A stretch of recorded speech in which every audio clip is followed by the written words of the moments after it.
Button P2 दबाया of वाला, तो यहाँ से सर्किट टूटा, सर्किट टूटते ही रिले कॉइल की सप्लाई कटी, रिले कॉइल की सप्लाई कटते ही रिले डीहोल्ड हुई, रिले डीहोल्ड होते ही उसके सारे कॉन्टेक्ट्स अपनी नॉर्मल पोजीशन में चले गए, नॉर्मल पोजीशन में जाते हैं यहाँ पर भी एनो हो गया, यहाँ पर भी एनो हो गया। अब आप पुश बटन भले ही छोड़ दो, और ये बहुत मोमेंटरीली होगा, within milliseconds. Push button दबाते ही रिले डीहोल्ड होएगी और बेल बंद, उसके बाद आप पुश बटन छोड़ दो 1 सेकंड के अंदर। इसमें कोई मिनट या घंटे नहीं लगने, तुरंत वाला काम है ये, क्योंकि सप्लाई कटते ही फ्लक्स बंद होगी, फ्लक्स बंद होते ही स्प्रिंग अपना काम करेगी और उसको प्लंजर को वापस पीछे खींच लेगी। ठीक है, यहाँ इसमें एक इस तरह से स्प्रिंग होती है पीछे, जो इस प्लंजर को वापस अपनी तरफ खींच लेती है, जैसे मैग्नेटिक फ्लक्स या मैग्नेटिक ये करंट सप्लाई 0 होती है कॉइल की। तो ये अपन ने क्या किया, एक सिंपल सा रिले को यूज करते हुए अलार्म सर्किट बना लिया, जो कि इंटरलॉकिंग का फीचर रखता है। ठीक है, आइए अपन एग्जांपल की तरफ बढ़ते हैं फटाफट।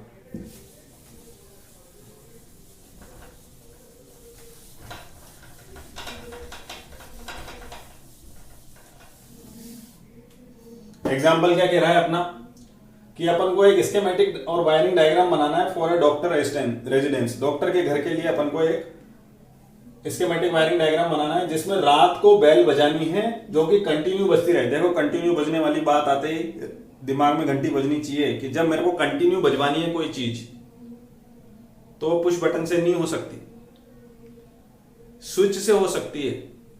आप स्विच ऑन कर दो, पर उस स्विच को अगर आपने ऑन कर दिया तो वो जिस जगह पर आप खड़े हो उसी जगह पर आना पड़ेगा डॉक्टर को या किसी और को ऑफ करने के लिए, वो अपने आप ऑफ नहीं होगा। पुश बटन की यही खास बात है कि आपने दबाया तब तक उसका सर्किट बनेगा, तब तक वो अपना एनओ से एनसी या एनसी से एनओ जाएगा, जैसे आपने छोड़ा वो अपनी नॉर्मल हेल्दी पोजीशन में आ जाएगा। पर स्विच के साथ क्या है, टॉगल स्विच के साथ, कि एक बार आपने उसे टॉगल कर दिया तो वो एनओ से एनसी बन गया, अब वापस किसी ना किसी को टॉगल करना पड़ेगा, तब वो एनसी से वापस एनओ जाएगा। समझ रहे हो बात? तो स्विच में यूज नहीं कर सकता। जब मेरे को सिंपल अलार्म सर्किट या कंट्रोल सर्किट बनाने होते हैं, कॉन्टेक्टर कंट्रोल सर्किट बनाऊं या रिले से कंट्रोल होने वाला कंट्रोल सर्किट बनाऊं, तो अपन उसमें स्विच यूज नहीं करते। स्विच सिर्फ यूज करते हैं बैटरी को ऑन करने के लिए या पूरे सर्किट की पावर ऑन करने के लिए।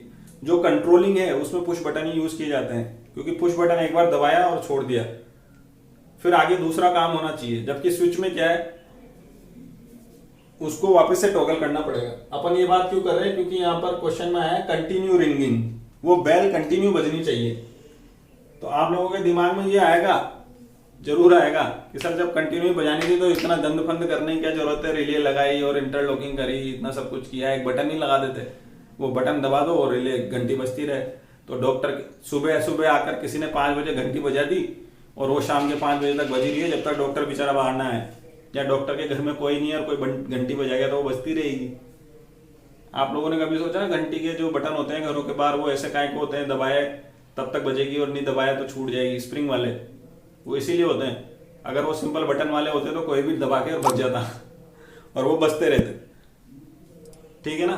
तो पुश बटन हमेशा इसीलिए यूज किया जाता है कंट्रोल सर्किट में। तो ये बात तो क्लियर रख लो, दिमाग में रख लो कि भाई यूज तो पुश बटन ही होएगा, स्विच आप यूज नहीं कर सकते कंटिन्यू बजाने के लिए। और पुश बटन ही जब यूज होएगा, और अगर मुझे कंटिन्यू रिंग करवानी है, कंटिन्यू बजवानी है बेल, तो मुझे कैसे ना कैसे रिले का इस्तेमाल करना ही पड़ेगा। और रिले का इस्तेमाल करना है और कंटिन्यू रिले को चलाना है, तो ये तय है कि इंटरलॉकिंग पिक्चर में आएगी। ये सोचने का तरीका है। मैं आपको शुरुआत से कह रहा हूं कि मैं आपको हमेशा ऐसे ही बताऊंगा, जिससे आपको ये लगे कि भाई क्या चीज स्ट्राइक हो दिमाग में, जिससे अपन को स्ट्रक्चर समझ में आए अपनी प्रॉब्लम का सोल्यूशन का। तो वो यही चीजें हैं जो दिमाग में स्ट्राइक होनी चाहिए कि भाई कंट्रोल सर्किट बनाना है, पुश बटन इस्तेमाल होगा, कंटिन्यू रिंग करवानी है तो रिले तो इस्तेमाल होनी और कंटिन्यू वर्क करना है रिले को तो इंटरलॉकिंग लगनी लगती है। तो यहां से अपन को पिक्चर क्लियर हो गई कि भाई ये सिंपल अलार्म सर्किट बनेगा जिसमें रिले इस्तेमाल होगी और उसमें भी इंटरलॉकिंग लगेगी। When the push button is pressed, देखो क्वेश्चन में इसमें तो डायरेक्ट बोल भी दिया पुश बटन यूज करना है। पुश बटन दबाने पर कंटिन्यू बजनी चाहिए, और to stop the bell from ringing the doctor will have to press another push button which is fixed inside the entrance door. यानी कि एंट्रेंस डोर के अंदर एक और पुश बटन दिया है जिसको दबाने पर बेल बंद हो जाए। तो आप देखो क्या अरेंजमेंट है कि डॉक्टर का घर है, आदमी बाहर आया, उस दरवाजे के पास उसने बेल बजाई, तो वो बेल कहाँ बजेगी, डॉक्टर के कमरे में, और वो बजती रहेगी जब तक कि डॉक्टर आके दरवाजा नहीं खोलेगा उस मरीज को अंदर लेके, और वो दरवाजे के पास एक दूसरा पुश बटन लगा हुआ है अंदर की साइड, उसको दबाएगा और बेल बंद हो जाएगी। होना भी ऐसा ही चाहिए। अगर कोई मरीज आया है इमरजेंसी में रात में और वो बेल बजा रहा है तो डॉक्टर को उठ के आना ही पड़े, ऐसी ही बेल होनी चाहिए। डॉक्टर भी यही चाहेगा, कोई इमरजेंसी में आया है, सेवा देनी है तो वो बजती ही रहनी चाहिए जब तक डॉक्टर ना उठ जाए, वो भी जरूरी है। एक तो आपने पुश बटन दबाया, बेल बजी, पर डॉक्टर को पता ही नहीं चला, नींद ही नहीं खुली और बेल बज के खत्म हो गया। बार बार बेल बजा रहे, नींद ही नहीं खुल रही। तो सर्किट तो ऐसा ही होना चाहिए कि आपने बटन दबाया और बेल बजती रहे। कब तक? जब तक कि डॉक्टर उठ के आए, वहां तक नहीं आए और उसको खुद बंद ना करे। तो वो इतना चल के आएगा, खुद बंद करेगा, नींद से जाग जाएगा। कितना अच्छा डॉक्टर है। तो चलो इसका अपन स्कीमेटिक डायग्राम बनाते हैं। घरों में यूज होएगी तो एसी पे ही बनेगा, डीसी पे भी बन सकता था कि भाई लाइट आए चाहे नहीं आए बेल तो बजनी चाहिए, क्योंकि मरीज तो आ सकता है ना। लाइट भले चली जाए, मरीज तो नहीं जाएगा, मरीज तो आएगा। तो ये डीसी पे भी बन सकता था, पर अपन अभी एसी पे देख लेते हैं इसको। तो अपन ने एक फेज और एक न्यूट्रल। स्कीमेटिक डायग्राम जब भी आपको बनाना है इस तरीके से बना लो, फेज न्यूट्रल। जो भी आपका स्कीमेटिक डायग्राम होगा वो इस फेज और न्यूट्रल के बीच में बनेगा। कई जगह स्कीमेटिक डायग्राम आपको इस तरह से भी दिख जाएंगे कि फेज न्यूट्रल ऊपर बना दिया, फिर न्यूट्रल नीचे ले जाते हैं और फेज ऊपर ले जाते हैं। आना ऐसे ही, तो इसकी बजाय आप ऐसे ही बना लो और इसको समझ लो कि यहाँ जो फेज आया है वो किसी अपन ने फेज वायर से जोड़ लिया, और यहाँ जो न्यूट्रल है वो किसी न्यूट्रल वायर से जोड़ लिया घर के कनेक्शन से। मैं हमेशा ऐसे ही बनाता हूं, फेज और न्यूट्रल के बीच में पूरा अपना स्कीमेटिक डायग्राम आ जाएगा लाइन से लाइन। मकसद क्या है? बेल बजानी है। ये बज गई बेल, बज गई बेल, तो बेल बज गई, सही है ना? बेल तो बज गई। अब अपन को क्या करना है? अपन को ऐसा करना है कि ये बेल कंटिन्यू बजती रहे। अभी कंटिन्यू बजती रहेगी, पर कब बजे? एक पुश बटन दबाने पर। तो यहां पर अपन ने एक पुश बटन लगा दिया, पर अब क्या होगा कि जब तक पुश बटन दबाऊंगा तब तक ही बेल बजेगी। जैसे ही पुश बटन छोड़ूंगा बेल नहीं बजेगी। तो अपन ने क्या किया? एक रिले लगा दी। देखो पिछली वाली जो भी अपन ने जस्ट एग्जांपल लिया वही आ रहा है। अब इस रिले को मैं इस ऐसे यूज ना करके अलग तरीके से यूज कर सकता हूं। इसमें दिक्कत बताता हूं अभी क्या है। ये चीज तो अपन देख ही चुके हैं। अपन क्या करेंगे, एक इसका जो एनो कॉन्टेक्ट है वो इस्तेमाल कर लेंगे, एनसी कॉन्टेक्ट इस्तेमाल नहीं करेंगे। एनो कॉन्टेक्ट इस्तेमाल कर लेंगे इसी के पैरेलल। ये R1 कॉन्टेक्ट जो है उस R1 कॉन्टेक्ट को यहाँ पर इस्तेमाल कर लेंगे। ये अपना ऑन पुश बटन हो गया, ये बेल हो गई, ये रिले हो गई। तो ये अपनी एक कंटिन्यू रिंगिंग बेल हो गई, जिसमें क्या है, एक रिले का इस्तेमाल है। जैसे पुश बटन दबाएंगे रिले होल्ड होएगी, रिले होल्ड होएगी, बेल को सप्लाई मिलेगी। रिले के होल्ड होते ही एनो एनसी चल जाएगा, यानी R1 एनसी हो गया। तो अब आप पुश बटन छोड़ सकते हो, R1 से सप्लाई मिलती रहेगी, बेल बजती रहेगी। और डॉक्टर को आके बेल बंद करनी पड़े तो अपन ने उसी पास में दरवाजे के अंदर एक एनसी कॉन्टेक्ट और दे दिया। तो जब डॉक्टर आएगा वो इस ऑफ बटन को दबाएगा और बेल बजना बंद हो जाएगी। ठीक है, पर इसमें दिक्कत क्या है इस सर्किट में? वैसे तो ये सही है, आप अगर इसे भी बना देंगे तो कोई नंबर नहीं काट सकता। ये सर्किट एकदम 100% सही है। और ये क्वेश्चन बोर्ड में कई बार आ चुका है, इसको दिमाग में रखो। और ये दोबारा आने के पूरे चांसेस है अगर एग्जाम हुए थर्ड ईयर के। तो वैसे तो ये खबर आ चुकी है कि भाई मार्क्स कैलकुलेट करने का फॉर्मूला आ गया है। इसकी भी अपन जल्दी चर्चा करेंगे, लाइव चैट में इसकी चर्चा करेंगे कल।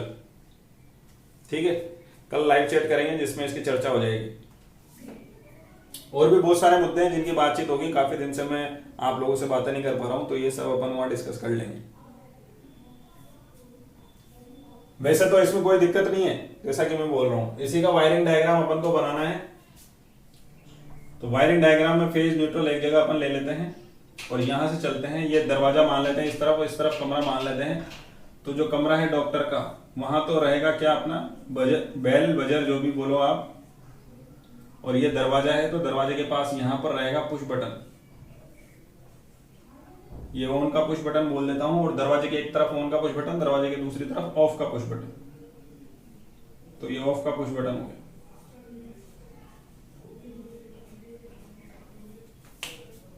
ये दीवार को अपन लाल से दिखा देते हैं। ये दरवाजा है, दरवाजे के एक तरफ ऑन एक तरफ ऑफ। ठीक है, जब आपको मैंने पहले भी बताया था स्कीमेटिक डायग्राम से वायरिंग डायग्राम कैसे बनाते हैं, तो जाहिर सी बात है दरवाजे के बाहर ऑन बटन है, पर दरवाजे की सप्लाई जो होगी वो अंदर घर में से ही ली जाएगी। तो मैं यहां कहीं सप्लाई मान लेता हूं फेज न्यूट्रल। आप बोलेंगे सर आपने यहां कैसे मान लिया, अभी तो यहां बनाई थी। आप आंसर लिख रहे हो, आपका पेपर है, आपकी मर्जी पड़ेगी जहां सप्लाई मानोगे। और समझदारी इसी में ही है कि इधर सप्लाई मान लो, क्योंकि अपन घर इधर मान रहे हैं, ये दरवाजा है। वायरिंग डायग्राम एकदम एकदम ऐसा सोच के बनाया करो कि आपको वायरिंग करनी है, आप एकदम नक्शा बना रहे हो जैसे। तो अगर ये सोच के आपने वायरिंग डायग्राम बनाया तो हमेशा सही बनेगा और कोई नंबर नहीं काट सकता, क्योंकि वायरिंग डायग्राम होता है इसलिए है कि आप उसको देखकर एक्चुअल वायरिंग कर सको।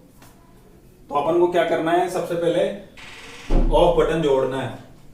वैसे तो मैं डायरेक्ट भी अभी बना सकता हूं, पर समझदारी इसी में ही है कि अपन सबसे पहले ये कर लें कि इनको नोमेनक्लेचर से नाम दे दें। जैसे ये एक टर्मिनल इधर दे दिया, 2 3 4 5 6, या इस तरीके से देने के बजाय कंफ्यूजन हो सकता है, आप इस तरीके से दीजिए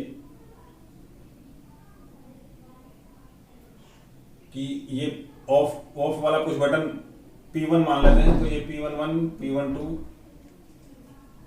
P21 P22, R11 का टर्मिनल, R1 का दूसरा टर्मिनल, ये रिले का R1 टर्मिनल, रिले का R2 terminal, R1 dash R2 dash कर देता हूँ क्योंकि R1 R2 कॉन्ट्रैक्ट अभी आएंगे, और ये B1 टर्मिनल और B2 टर्मिनल। ऐसा मैंने इसलिए किया है ताकि आप लोगों को ये क्लियर हो जाए कि अपन किसको किससे जोड़ने वाले हैं। स्कीमेटिक से वायरिंग डायग्राम बनाने की ट्रिक बता रहा हूँ, आपको पहले भी बता चुका हूँ फर्स्ट लेसन में, फर्स्ट लाइव क्लास में। अब आप बोलो कि सर इन सबको बाद में भी रखना है क्या? नहीं, ये सब पेंसिल से लिखे जाने हैं, तो इनको मिटाएंगे अपन बाद में। ये जो भी अपन ने नाम लिखे ना टर्मिनल्स के, ये टर्मिनल का नाम है, ये एक टर्मिनल P11 है, तो इस टर्मिनल के नाम को, इस P11 को बाद में मिटा दिया जाएगा। तो ये पेंसिल से लिखे जाने हैं। स्कीमेटिक डायग्राम आपने पेन से बना लिया सफाई से, फिर इनको पेंसिल से लिखो और अब इधर आ जाओ वायरिंग डायग्राम। देखो फेज का कनेक्ट होएगा ऑफ के P11 पे, तो आप इधर इस साइड पर P11 मान लो कहीं पर, तो ये P11 मैंने इधर मान लिया, ये P2 हो गया, P12। तो फेज वायर यहां से उठा के मैंने यहां डाल दिया। और सफाई से बनाना है तो उसको उसी लेवल पे ले लो ताकि वो सिंगल लाइन डायग्राम बनाने में भी आ जाए। ये फेज वायर मैंने कनेक्ट कर दिया, ठीक है। अब ऑफ बटन से फेज वायर कहां जाएगा? टर्मिनल से ऑन बटन पे, ये ऑन बटन पे चला गया। ऑन बटन से जो ऑन का दूसरा टर्मिनल है वो कहां जा रहा है? रिले पे। रिले कहां लगाए अपन? अब ये तो घर के बाहर दे रहे हैं बटन, तो जाहिर सी बात है जहां ऑफ बटन अंदर है, जिस भी जगह पर वो ऑफ बटन लगेगा उसी के साइड में रिले भी लग सकती है, क्योंकि रिले इनके पास ही लगनी है। तो अपन ने रिले भी यहीं लगा दी। ऑन बटन से वो कहां जा रहा है? रिले पर जा रहा है। तो वापस यहां पर एक रिले लगा दो। ये अपन ने यहां पर ये रिले लगा दी इस तरीके से, ये चला गया रिले पे, ये आर हो गई। और रिले से ये कहां गया? बेल पे।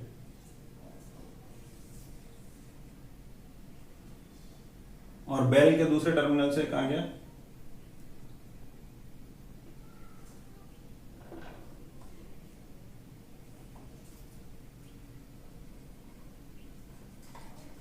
ये न्यूट्रल आ गया।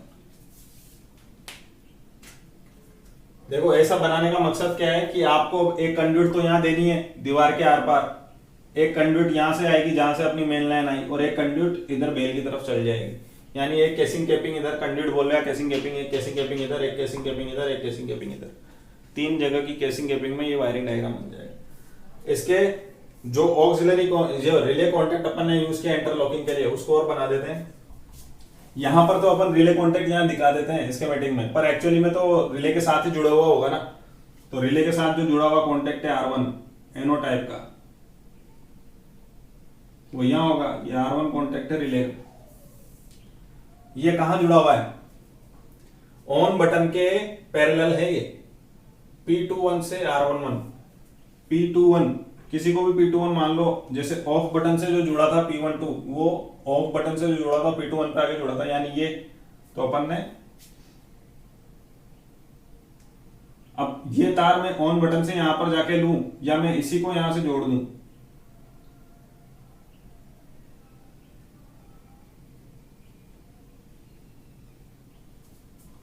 और जो ये दूसरा टर्मिनल है रिले का R12, ये ऑन बटन के P22 से जुड़ा हुआ है।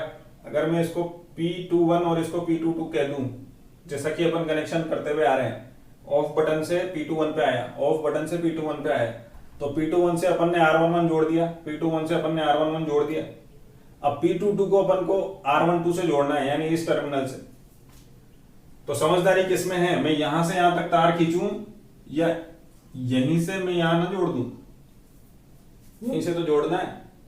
इस रिले जो ये तार है P22 से जुड़ रहा है R12 पे, तो ये R12 हो गया और ये P22 हो गया। अब मैं यहां से यहां तक तार लंबा लाऊंगा, इससे बढ़िया इस तार को यहीं जोड़ दूं, क्योंकि ये तार यहां से तो जुड़ ही रहा है।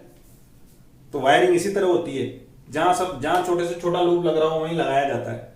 तो ये अपना क्या हो गया, वायरिंग डायग्राम हो गया।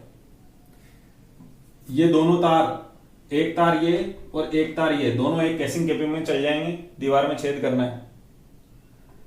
ऑफ बटन के पास ही रिले लग जाएगी और इतने छोटे छोटे से लूप लग जाएंगे, रिले कनेक्शन हो गया। फिर रिले का तार निकल के और इस न्यूट्रल के साथ बेल तक जाएगा, और यहां पर जो ये फेज और न्यूट्रल आ रहे हैं, ये जहां से लाइन आ रही होगी, जहां से भी प्लग से या किसी और दूसरे कनेक्शन से अपन को फेज न्यूट्रल लेने होंगे, किसी बल्ब के होल्डर के वहां से ले लिए, किसी ट्यूबलाइट के वहां से ले लिए, या किसी बोर्ड पास में जो भी स्विच बोर्ड होगा वहां से ले लिया, तो वहां से वहां तक दो तार और आएंगे, तो वो एक अलग केसिंग कैपिंग में आ जाएंगे। ये अपना वायरिंग डायग्राम हो गया। कोई एक नंबर नहीं काट सकता, इसमें कोई दिक्कत नहीं। ये बन गया अपना वायरिंग डायग्राम इस प्रॉब्लम के लिए, स्कीमेटिक वायरिंग। पर इसमें एक दिक्कत है अभी, टेक्निकल दिक्कत। नंबर वाइज नंबर कटने के लिए कोई दिक्कत नहीं है, आंसर गलत नहीं है। एक दिक्कत क्या है जो प्रैक्टिकली फेस करेंगे लोग, वो क्या कि अगर मान लो बेल ही खराब है,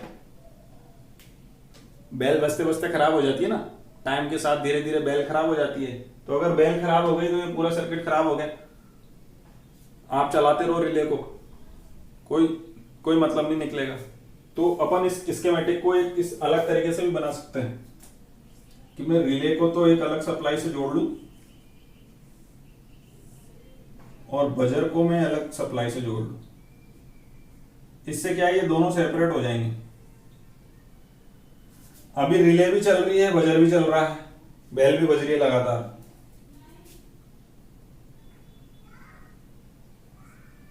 रिले का जो कांटेक्ट है, एनो कांटेक्ट, उसी को अपन ने यूज कर लिया बेल बजाने के लिए R1, और उसी को अपन ने यूज कर लिया इंटरलॉकिंग के लिए। ये अपना ऑन बटन हो गया और इसी की इंटरलॉकिंग में अपन ने R1 इस्तेमाल कर लिया। समझ रहे हो? और एक ऑफ बटन यहां अपन ने दे दिया।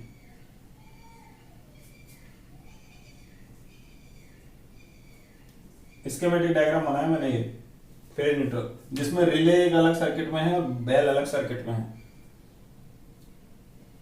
ऐसा भी सर्किट बन सकता है, ये भी स्कीमेटिक डायग्राम सही है। ऑपरेट करके देखते हैं।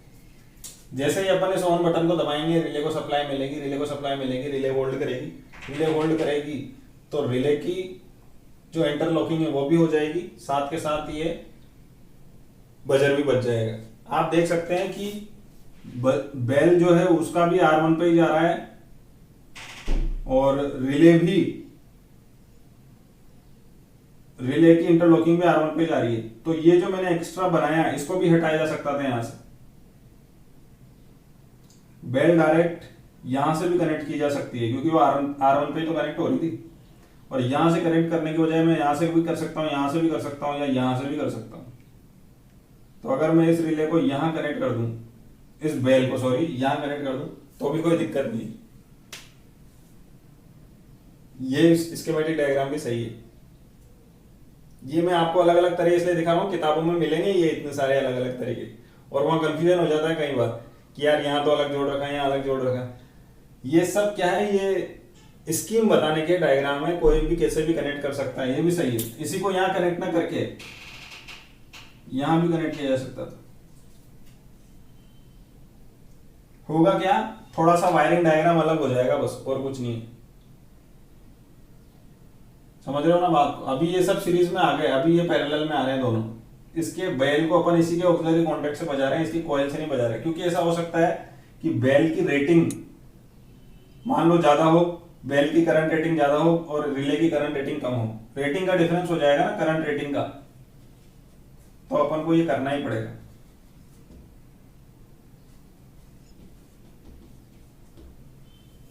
किस किस की करंट रेटिंग, रिले की कॉइल की करंट रेटिंग और बेल की करंट रेटिंग में अगर अंतर होगा तो अपन को ये करना ही पड़ेगा, ठीक है ना।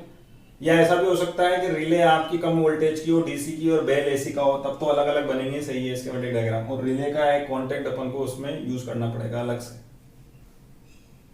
तो इस तरह से स्कीमेटिक डायग्राम बन सकते हैं, और उसके वायरिंग डायग्राम आप बना सकते हो, जैसा कि अपन ने डिस्कस किया। तो ये अपना इंटरलॉकिंग वाला पोर्शन कंप्लीट हो गया। इसी को ही अपन कॉन्ट्रैक्टर में वापस देखेंगे, वहां पर और भी ज्यादा उलझी हुई इंटरलॉकिंग होती है। इसके एनओ से वो चला दिया, उसको चलने से उसका एनसी यूज करके किसी और को बंद कर दिया, और जो बंद हुआ उसमें कुछ एनसी से एनओ गया तो वो चला गया, वो दूसरा सर्किट चला देगा। तो इंटरलॉकिंग के operation, sequencing operation, multiple drive, remote control से ऑपरेशन, ये सब अपन को कॉन्ट्रैक्टर कंट्रोल सर्किट में देखने को मिलेगा यूनिट 6 में, तो वहां अपन देखेंगे। तो ये अपना क्या हो गया, रिले को यूज करते हुए इंटरलॉकिंग का इस्तेमाल के साथ सिंपल अलार्म सर्किट कैसे बनते हैं।